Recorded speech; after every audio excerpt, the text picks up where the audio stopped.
朋友们好，今天是1月24号星期一，欢迎来到远见快评，我是唐晋远。在过去的这个周末呢，乌克兰危机突然就有点升级，欧美俄乌几方的声调它都在不断的升高，而且这个美英德比等多个国家也都开始宣布说启动外交人员的撤离，或者说开始在登记乌克兰的侨民等等这些行动了。同时呢，美国的军事援助也已经抵达了乌克兰。那么一时之间呢，乌克兰地区可以说是剑拔弩张，大有这个战争叫一触即发的态势了，成为了从上个周末到当前最热的话题。那么俄罗斯它真的是准备要入侵乌克兰吗？这一轮的这个局势的升级，它究竟是怎么回事儿？还有呢，拜登对乌克兰局势那个著名的讲话，他究竟是一时的糊涂呢，还是不小心吐真言呢？包括大家最关心的这个乌东局势与台海局势这二者之间，它究竟有什么关联等等。今天呢，我们就先来和大家梳理一下这个相关的信息，然后我们再来讨论这几个问题。去年的12月俄罗斯呢曾经向美国和北约有提交了有关俄罗斯的安全保障的一个条约草案，并且在草案中呢，他就提出来说是这个北约必须停止东扩，乌克兰不得加入北约等等很多的要求。那么在此背景之下呢，在本月的中旬，俄国它与美国、北约还有欧安组织分别就进行了3场谈判，但是呢都没有能够谈出结果，彼此都陷入了一个僵局。这个情况我在此前和朋友们讨论，就是俄罗斯他突然发一个声明说我们与中国交好不是为了对抗西方，在那期节目中我们其实有和大家是曾经提到过的。那么就在这个双方僵持不下的时候呢，拜登的近期一番公开的讲话呢，它引发了第一轮这个事态升级的风波。在上周三，也就是1月19号拜登他当时在新闻发布会上有点语出惊人。他在谈到乌克兰局势的时候呢，他突然来了这么一句话，说你将看到的是，如果俄罗斯入侵，他将被追究责任，这取决于他的所作所为。如果只是一个轻微入侵，那是一回事儿，然后我们要为该做什么不该做什么而争吵。所以就是这么一句话呢，他立即就引起了很大的争议了。因为他被质疑这个拜登是不是在暗示普京，如果说他只是一个轻微的入侵的话，美国就不会出手了，甚至北约呢都要为如何来回应会出现分歧的，这不等于就是在变相鼓励普京一样吗？那么这个乌克兰的总统和外长在当时就立即都有发表了这个声明来表态，说这个入侵就是入侵，没有什么半入侵或者说是小规模入侵之说，对吧？结果呢，在第二天，白宫呢就不得不迅速的出面来补充说明，就说这个拜登的意思呢是说，只要俄军越过了边境线，它就构成了入侵，必将为此付出高昂的代价。那么到了1月22号的时候英国外交部的一份声明，可以说它又引发了第二轮的事态升级的风波。这份声明呢，它就提出来一个指控，说俄罗斯情报人员一直都在与一些前乌克兰的政治家进行接触，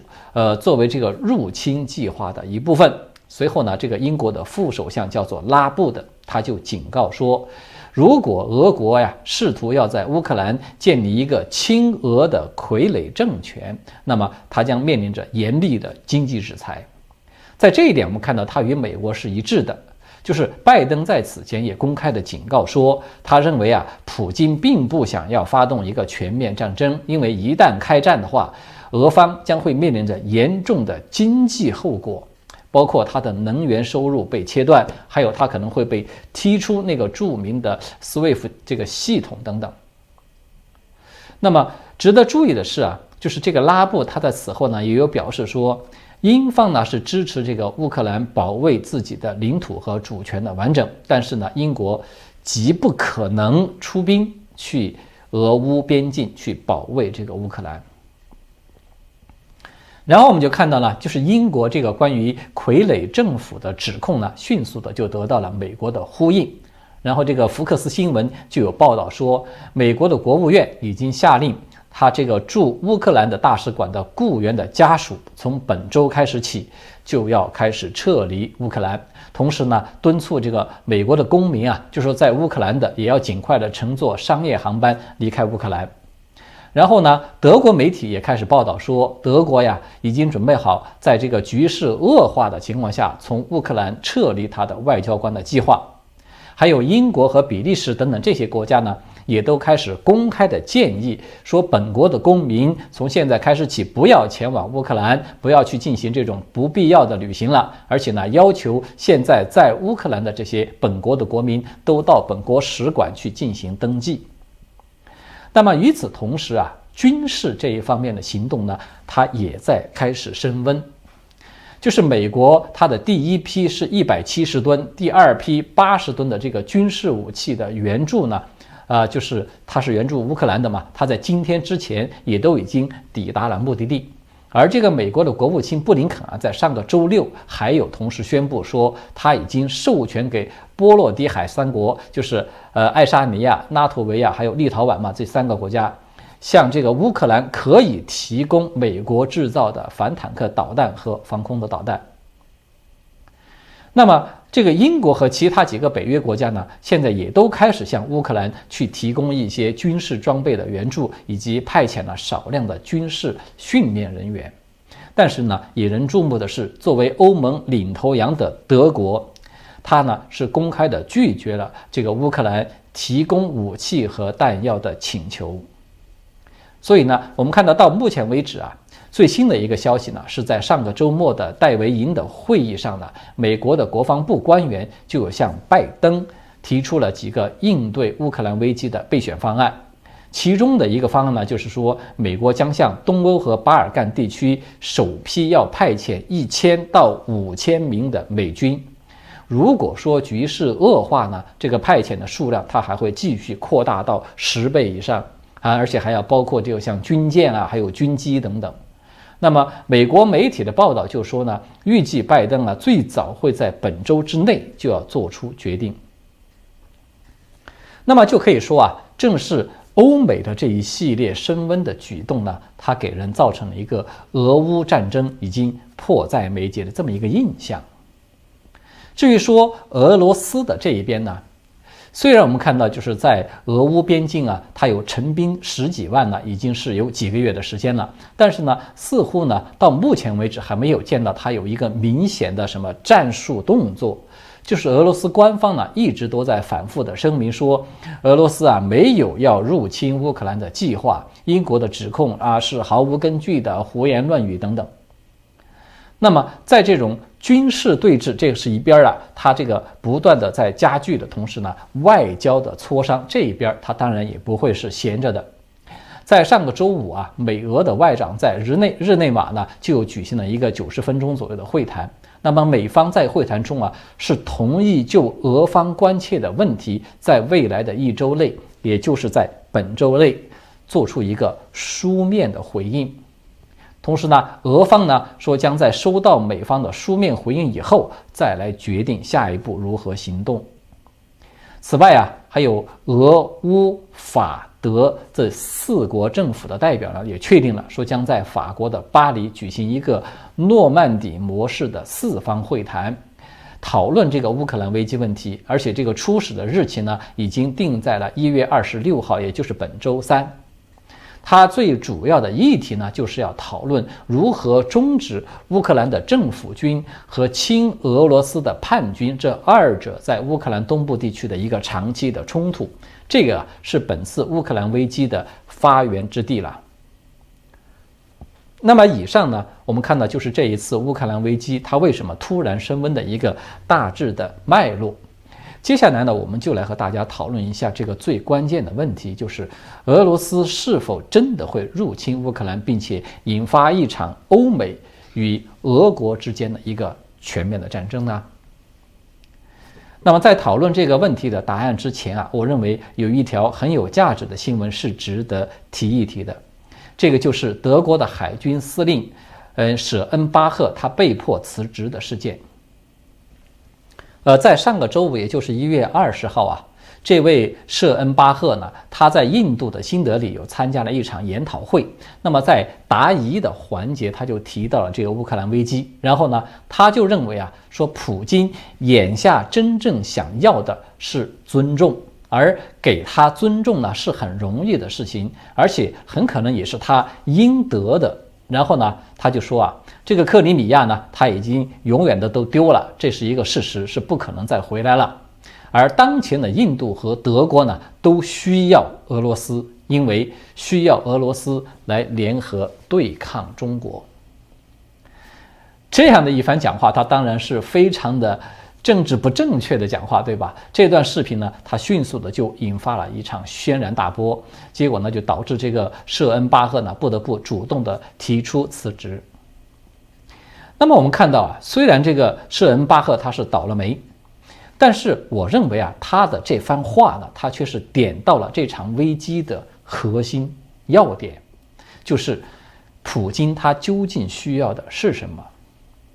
普京需要的是什么呢？这一点，俄国是多次的在公开场合有表明了，就是说这个乌克兰不能够加入到北约，同时呢，也希望美国和北约撤回其在罗马尼亚、保加利亚等等这些东欧国家的军事部署，当然主要是指一些导弹等等。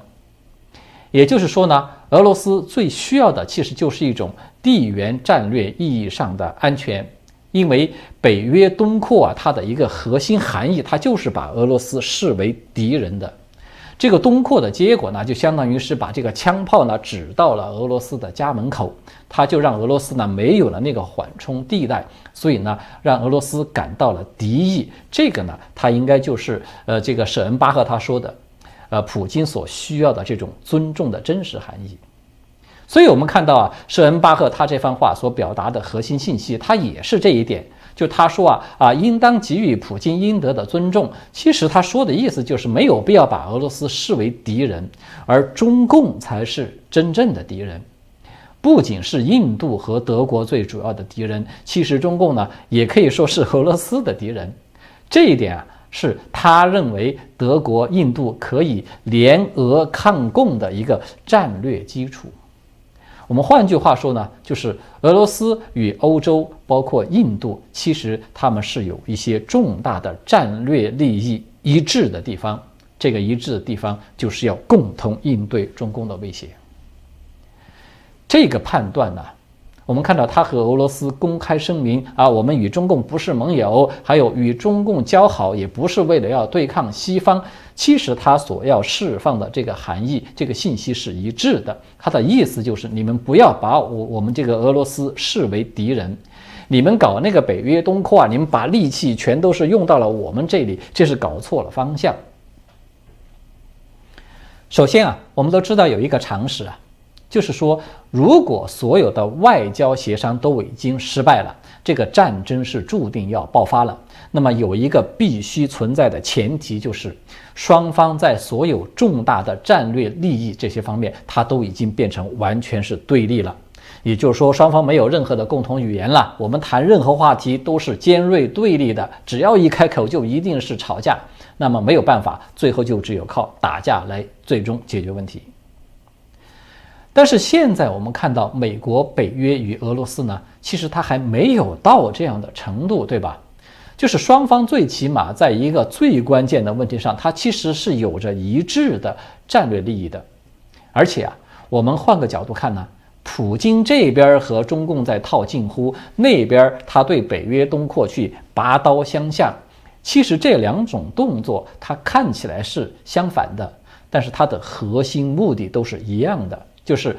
俄罗斯呢，他想要确保与自己直接接壤相邻的地区都不敌对化。说白了呢，就是不能让邻国都成为反俄势力，尤其是对中共这种又有钱又从来不讲武德的黑木牙的帮会来说呢，他更是没有必要轻易的就树为敌人。我们看到这一次俄罗斯他在这个哈萨克斯坦事件之中是非常迅速的就出兵了，强力的干预了哈国的局势，他都一点不顾中共的脸色与感受。那么他既是出于一个相同的地缘战略安全的这么一种考量，其实他也多少是有点做给乌克兰这边看的，意思就是你们看清楚啊，我不是说是光说话，我是敢出手的其次呢，这个俄罗斯呢，它本来需求的是拥有一个周边缓冲的这么一个地缘安全。如果说它现在就入侵乌克兰，那么即便是美国北约不直接的出兵与它对战，也一定会在经济和武器装备等等方面去大力的支持乌克兰政府，对吧？也就是说，俄罗斯它根本就没有把握可以轻松的占领乌克兰的，这极有可能会重蹈当年苏联入侵阿富汗的覆辙。我们仔细想一想以今日之乌克兰远超当年阿富汗的实力，以及今日之俄罗斯较当年苏联可以说是大幅滑落的实力，我相信以普京的精明，他不会说拎不清这其中此消彼长的这个厉害所在。他要的是一个长远的战略安全，而入侵他得到的结果却只会是让整个国家立即就被拖入一场得失难料的战争。这笔账呢，我想他是并不难算清楚的。第三呢，也可以说是最重要的一点，就是自从中美交恶，中共与国际社会是全面恶化，陷入到一个空前孤立的状态以后俄罗斯的它的战略呢，就是非常清楚的，观两虎相争而坐收渔利。普京是曾经有公开的表达过这样的观点的，因为这是可以让俄罗斯的利益最大化的最佳途径。这个也是普京他能够让习近平对其形成某种程度的战略依赖的原因，就是中共他不敢轻易的翻脸，让自己左右两面都受敌。如果说普京要入侵了乌克兰，我们会看到他整个局势就立即会倒转过来，它就变成了俄罗斯与国际社会去苦斗，而中共来坐收渔利了。中俄关系它也将会瞬间就反转，它变成俄罗斯对中共去不敢翻脸了，反而是俄罗斯它不得不产生对中共的某种程度的战略依赖了。因为普京也是一样的，他也绝对不想让自己是两面受敌。我相信中共在这种情况下，他此前送给俄罗斯的那些诸多的利益，恐怕他全都会收回去的，而甚至还会向普京去索要更多的利息的。普京再傻，我想他不会说连这一点都看不清吧。我们退一万步说即便这个局势它真的出现了一部分观点认为的说是有一种最理想的情况，什么呢？就是普京这边出兵乌克兰的同时呢习近平也在台海开战了。这样的话，美国就会势必陷入到一种两线作战，是吧？左右难以兼顾的这么一种状态。其实这个局面呢，它实际上只会有一个结果，它就是完全印证了美国举行这个全球民主大会的议题，最关键的议题，它只能被国际社会认定为这就是专制阵营向民主阵营发动的一场全面进攻。所以这个结果呢，它必然会导致就是第三次世界大战的爆发。我认为它几乎不可能有任何其他的结局。那么普京也好，习近平也罢，他们都有做好了说要把全世界几乎所有的核国家都卷入一场大战的准备了吗？尤其是习近平他从今年一开年，我们看到他所有安排的重心全都是在围绕那个20大在进行的，这个是他的重中之重。他得先搞定自己的任期，他才谈得上去对外用兵的。就是说攘外必先安内嘛，这个谋划我们看到自从这个岳飞最早提出来，他就屡屡被历史所证明是一种金科玉律一般的一个国家的基本战略了。也就是说呢，至少在今年之内，习近平他其实是不太可能去对台动武的。他就算是现在立即就开始进行这个战争的动员，他在今年他都不一定是来得及的。所以在这种情况之下，普京他想要动手，他必定就只会是独自的去面对欧美列强。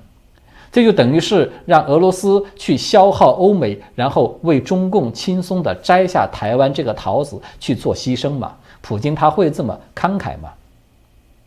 还有最后一点啊，截止到目前为止，我们看到这个局势升级的一系列动作之中啊，几乎全都是欧美这一方做出来的。我们其实啊，并没有看到俄罗斯一方在军事意义或者说在外交意义上，他已经有了什么具体的行动，说啊，我就要掀桌子了，我们马上就要大动干戈了。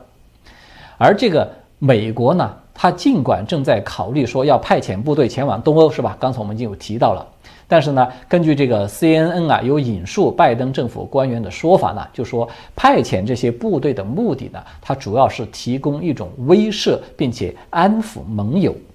并没有迹象表明说美国的军队会直接的部署到乌克兰，或者说去参与任何战斗的角色。那么实际上我们也都知道，乌克兰它现在呢并不是北约国家。美国和北约呢，对乌克兰的安全其实它是只负有道义上的这种支援的责任，它并不是必须一定要出兵去对战俄罗斯的一个盟友的责任。那么这样一来，它就让欧美啊，其实都拥有一个很大的弹性回旋的余地。所以我们从这个角度上来讲，欧美现在啊，它很高调的采取了一些威慑性质的行动，其实它的真实用意啊，恐怕是有很大的程度是做给中共看的，就是说你不是想要测试一下我们的反应吗？那么我们这就反应给你看看。我们就把一句话吧说白了，现在美俄双方呢，一边在绕场啊，做着各种吆喝，一边不断的这个比划着起手势，其实呢，他也一边都在拿着眼睛的余光在瞟着习近平的。习近平他固然想要等着普京动手，然后再拿这个乌克兰来测试美国及北约的底牌究竟是什么样。那么其实普京啊，何尝也是不想等着看看习近平在台海动手，用这个来测试一下美欧的底牌呢？小时候啊，打过架的人可能都知道，这种场面呢，它往往都是最多大家相互推搡几下就散伙了。它很难演变成说那种拔刀相向、你死我活的真正的斗殴。所以呢，就我个人的看法呀，俄罗斯全面入侵乌克兰，引爆一场货真价实战争的可能性，它是非常低的。它最终的结局呢，很有可能会类似当年这个古巴危机那样，就是因为谁都不愿承受这种核大国之间全面开战的这种巨大的代价而最终是选择各自退让一步或者是半步。那么相对而言呢，如果说这个谈判它依然是陷入僵持没有进展，那么我觉得普京啊，他可能会更倾向于去支持乌东地区的那些亲俄的叛军势力，甚至说派人扮演叛军分子来搞事儿。这样一来，他既表达了自己在地缘安全问题上的一种决心，同时呢，他又可以避免事态失控，演变成为一个全面的战争。所以我想啊，拜登所说的那个轻微入侵，其实很有可能就是包括了这种情况在里面的。拜登与德国那位舍恩巴赫将军呢，他们其实是有点像，就是他们都在无意之中呢说出了一些实际情况，但是呢，都是因为政治不够正确而被口水所伤了。好的，今天呢我们就聊到这里了，谢谢各位的观看和收听，我们下次再见。